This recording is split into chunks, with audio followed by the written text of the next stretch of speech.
खूबसूरत है हर बात लेकिन अगर दिल भी होता तो क्या बात होती. So let me, as a true Bengali, as a proud Bengali, speak for 10 koti Bengalis today, who you call Bangladeshis, who you call Rohingyas. You harass us on the streets, in colonies, you throw us out when we are pregnant across the border.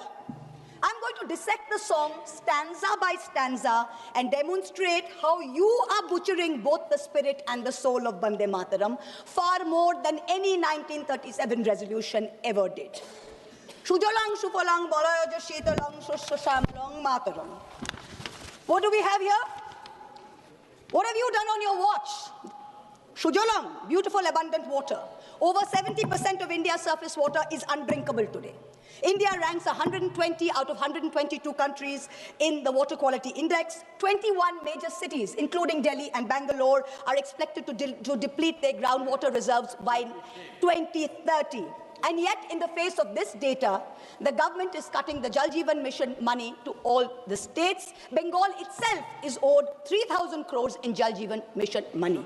This is what you are doing for Shujalang. Malayaja Shitalang, the cool, fresh air. This is a joke. The AQI in the national capital today is between 800 and 1,000 routinely. Our children are choking. The elderly are dying. You know what the centre's done? The centre has exempted 78% of thermal power plants from installing key anti-polluting systems. The Environment Ministry has spent less than 1% of its 858 crore pollution fund in 24-25.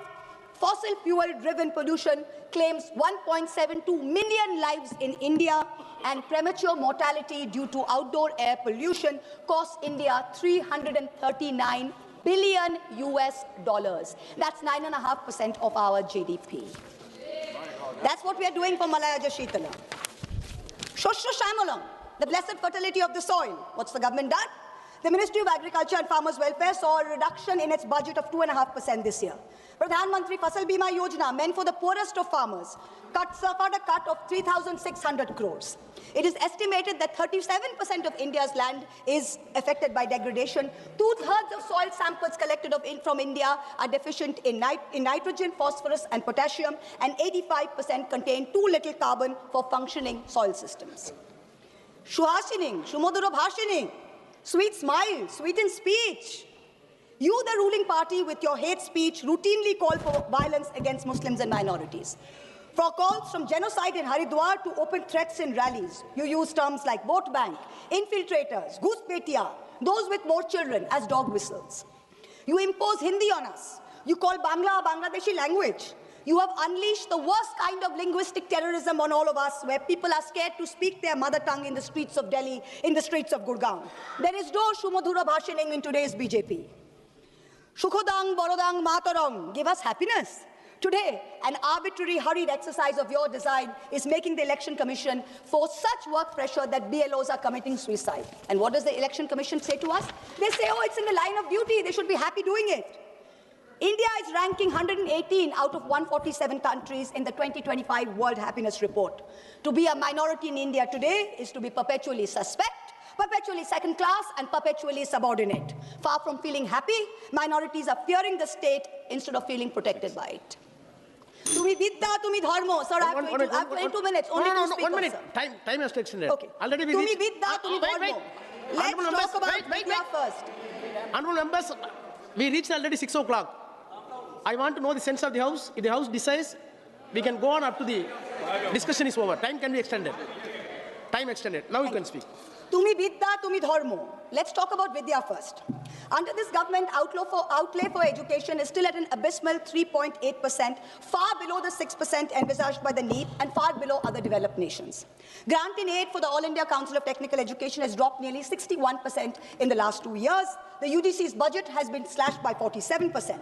Let's take one example, Delhi University. The University of Delhi is grappling with a fund gap of 250 crores in this financial year. It needs 544 crores. The UGC has allocated just 313 crores. Tumi Vidya doesn't seem so. Now we come to Tumi Dharmo. When Rishi Aurobindo translated the verses of Vande Mataram into English in Karma Yogi in 1909, he translated dharma as conduct. not religion.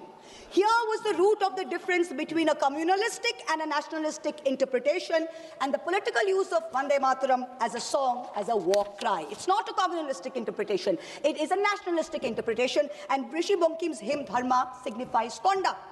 And for a ruling party, for a prime minister, it should not just be Dharma, it should be Raj Dharma. I cannot help but remind this House of the late Prime Minister Atal Bihari Vajpayee, who in March 2002, when asked what a certain chief minister ought to do, famously said, Raj Dharma ka palan kare. Raj Dharma, Raja ke liye, Shasak ke liye. प्रजा प्रजा में भेद नहीं हो सकता, ना जन्म के आधार पे, ना जाति के आधार पर, ना संप्रदाय के आधार पर. Hand on heart, tell this House, is the government fulfilling its dharma? No. Bahut tumi ma shakti, hriday tumi ma bhakti. Rishi Bonkim said, faith should be in your heart and strength should be in your arms. This government instead has moved faith into its arms. You have made Bahute Bhakti with your brute force, with your majority, and you're bulldozing your way into the national secular fabric. And your heart is weak because our enemies are striking again and again. And yet we are letting a president of a third country proudly proclaim over and over again that he blackmailed India into accepting a ceasefire. Omulang otulang, without a stain, without compare. Where has the government brought us today? Let me compare across some major global indices since 2014. The UN's report says inequality reduces India's Human Development Index by 31%, one of the highest losses in the region. The World Press Freedom Index, India fell from 140 in 2014 to 141 today.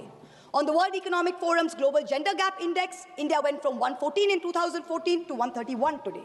Most important, on the Global Hunger Index, which measures child malnutrition, India used to rank 55 out of 76 in 2014. Today, it ranks 102 out of 123. So we are certainly not without stain. And let me for once and for all debunk the ruling party's false claim that a truncated song is always an insult. Jana Gana Mana was originally written as a Brahmo hymn in 1911 and consisted of 5 stanzas. It was called Bharato Bhaggo Vidhata. Remember that the Brahmo Samaj was formed by Raja Ram Mohan Roy, and this is the same Raja Ram Mohan Roy that the Madhya Pradesh Higher Education Minister Inder Singh Parmar called a British agent, a dalal, working for religious conversion.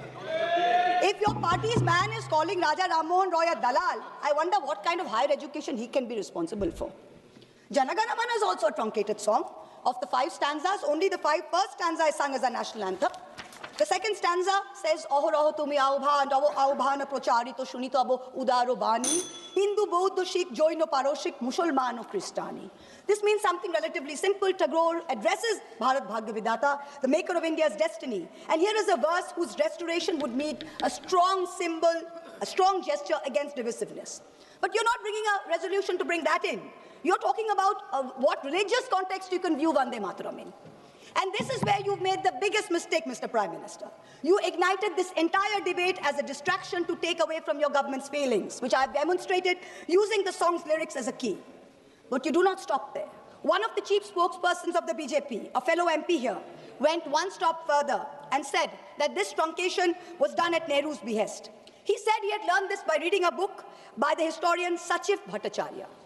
Mr. Chairperson, sir, there is no such book. There is no historian called Sachiv Bhattacharya who has written a book on the history of Vande Mataram. He does not exist. He does not exist except in the fertile manure that constitutes the MP's imagination. There is a historian who has written a book about Vande Mataram, and his name is Shobboshachi Bhattacharya, not Sachiv Bhattacharya. The BJP dare not refer to this book because if they do, they would have to admit that this very specific book says that the identity of the man who suggested that Vande Mataram be sung in a shortened version so as not to provoke divisive action is not Nehru. It is not Bose, it is Kavi Guru Rabindranath Tagore. So let's set the record straight. Bhattacharya is clear. First Subhash Bose, then the members of the Congress Working Committee, convening for the Calcutta session of the Congress in 1937, wrote to Tagore, asking him his views on the song. To his reply, Tagore wrote, "The core of Vande Mataram is a hymn to Goddess Durga. This is plain, so there can be no debate about it. The novel Anandamath is a work of literature, and so the song is appropriate to it. But Parliament is a place of union for all religious groups, and there the song cannot be appropriate." On October 26, 1937, 3 days prior to the session, Gurudev wrote again to Nehru on this issue. And so He, with a special relation to Vande Mataram, suggested that the first two stanzas should be adopted, and his letter conclude now. profoundly influenced the resolution. Please. Last para, sir. Last para. Please. Rishi Bunkim was a highly complex mind, and Anandamat was not his final word on communal history. His last novel, Sitaram, imagines a Hindu realm founded by a heroic and idealistic king who defeats his Muslim adversaries. However, he comes to embody and exceed all the evil attributed to Muslim, and all his Hindu associates abandon him. Please. So if you have the guts to get into the issue, target the man who very wisely edited this song. It was neither Nehru nor Bose, it was Rabindranath Tagore. Come. If you have the courage to withstand truth, come. Fight an election in Bengal in 2026 by saying that Tagore was responsible for dividing India. Let us see where that takes you. Tagore is the one who sang Vande Mataram publicly. He anchored it to our conscience of our nation. It was Bengal's clarion call. It is no jumla that the BJP can expropriate before an election. You try it and you will see what its consequences are. 10 crore Bengalis will rise, 20 crore arms to teach you the real meaning of Vande Mataram. Vande Mataram.